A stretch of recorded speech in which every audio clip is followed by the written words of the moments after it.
For decades, the world has watched the Middle East as a place where conflicts never end. Wars that appear, disappear, and begin again. Decisions that change the fate of millions, made in a matter of days. But there's something strange about all this. Something that doesn't quite add up. Because if you look closely, the most important moments don't always happen in front of the cameras. They happen in silence, in closed rooms, in conversations that are never made public, in decisions we only learn about when it's already too late. And that leads us to a disturbing question. What if what we see isn't the beginning of the conflicts, but the result? The result of something that began long before.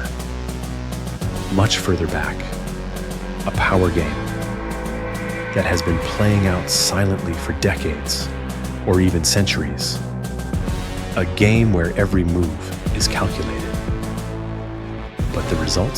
Where every decision has unseen consequences, and where true power may not be where we think it is, where every decision has unseen consequences, and where true power may not be where we think it is. Because if history has taught us anything, it's that the most important decisions aren't always announced. Sometimes they just happen. At the heart of it all is a city. A city that has been destroyed, rebuilt, and fought over. More times than history can count. Jerusalem. But Jerusalem is not just a place. It is something more, much more. For thousands of years, empires have fought to control it. Romans, Ottomans, British. They all passed through here. They all left their mark, and they all, in one way or another, understood the same thing. Jerusalem is not just territory, it is meaning. Because whoever controls Jerusalem doesn't just control the land, controls the narrative, controls history, controls beliefs. And when you control what people believe, you can influence what people do. But there is something even more disturbing. Be Jerusalem appears again and again in ancient texts, in stories written long before the modern world existed, stories that speak of conflict, of tension, of events that seem to repeat themselves. And that raises an uncomfortable question. Is Jerusalem important for what it is, or for what it represents? In 1916, in the midst of a world war, something happened in secret. Something that would change the Middle East forever. The Sykes-Picot Agreement, an agreement between European powers to divide territories that they didn't even fully control. But the most unsettling thing wasn't the agreement itself. It was how it was made behind closed doors, without consulting the people who lived there, without considering cultures, without considering history, just lines on a map, drawn by people who never set foot on those lands. And those lines still exist today. Current conflicts, unstable borders, constant tensions. It can all be traced to decisions like that one. But this is where the mystery begins to take shape. Because that wasn't the only agreement. Decades later, other documents, other meetings, other decisions continued to shape the region. Some are public, many are not. And that leads us to a disturbing idea. What if the Middle East isn't chaotic by nature, but designed to be? There are places where the future is discussed. Without cameras, without journalists, without advertisements, meetings attended by politicians, business leaders, strategists. Events like the Bilderberg meeting or the Council on Foreign Relations have been for years meeting points for influential figures.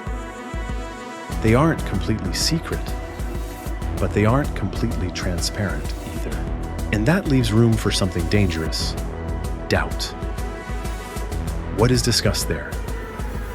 What decisions are made? How much of what happens in the world begins in those rooms? Because history has proven something time and again. Great changes don't happen by accident.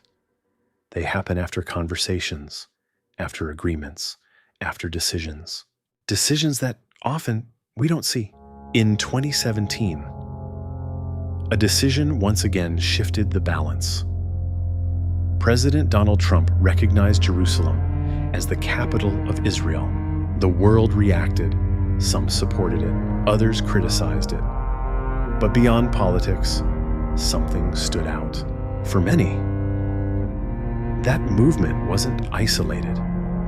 It was part of something that had been developing for some time. Because in geopolitics, the most important movements aren't the ones that are announced. They're the ones that fit perfectly into a pattern. And if we look back, the patterns begin to emerge. And when the patterns begin to appear, the mystery ceases to be a theory and begins to become a possibility. Long before modern governments existed, long before current borders existed, stories already existed. Stories written by people who never saw the world as we know it today. Stories that spoke of a specific place, not just any place, but a particular one, Jerusalem, a point on the map that, according to these texts, would be the center of constant conflict. But with time, something began to change.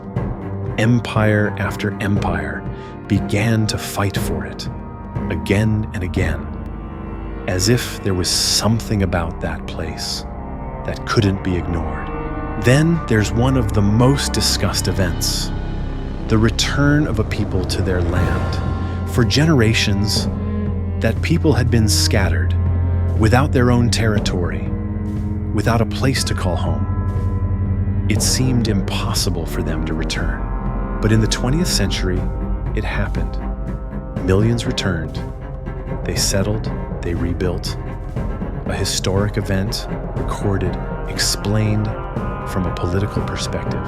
But for some, that wasn't just history.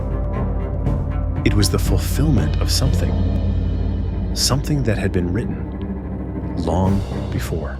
And that's where things start to get unsettling.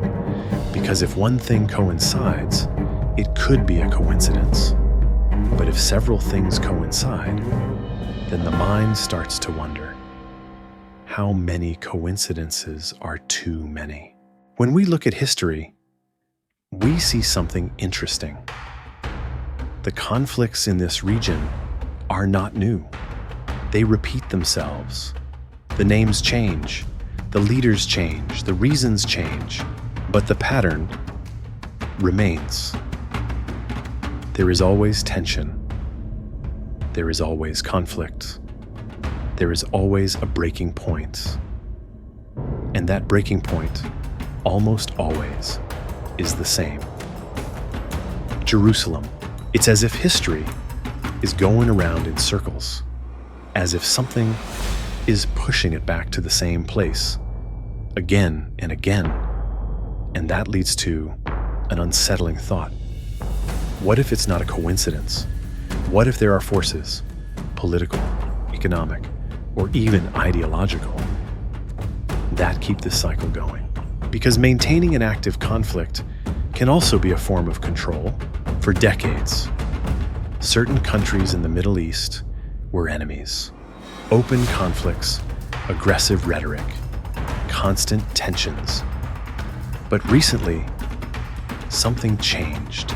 Relationships began to improve. Unexpected agreements emerged. Doors that were closed opened. And the strange thing is the speed with which it happened. What seemed impossible for decades changed in just a few years. And this is where some begin to see patterns, because certain ancient texts speak of such a moment when alliances shift, when the balance is reshaped, not chaotically, but as if the pieces were finding their place. And if that's true, then every agreement, every meeting, every diplomatic decision could be more important than it seems. But there's a part of these interpretations that hasn't happened yet. At least not completely. A major event, not just another war, not an isolated conflict, but something different. A breaking point. A moment in which multiple nations are involved. An event that affects not just one region, but the entire world. And when we observe the present, the tensions, the movements, the political decisions, everything seems to be moving slowly toward something that hasn't happened yet, but that seems to be taking shape, like a storm that hasn't yet broken, but whose presence can already be felt in the air. But there's something even more unsettling. Not everyone sees these ideas as warnings. Some see them as inevitable. And when someone believes something is inevitable, they don't try to stop it. Sometimes they act in the direction of it. Now imagine this. People with power, with global influence, making decisions, believing that certain events must happen, not because of strategy, but because of conviction. If that were true, then the world wouldn't just be guided by politics, but also by beliefs. And that changes everything. Perhaps all of this is a coincidence, perhaps it's interpretation, or perhaps we're seeing something that we don't yet fully understand. Because if some things have already happened and others seem to be happening now, then the question is no longer whether this is real. The real question is, well, what still needs to happen? And who is making sure that it happens?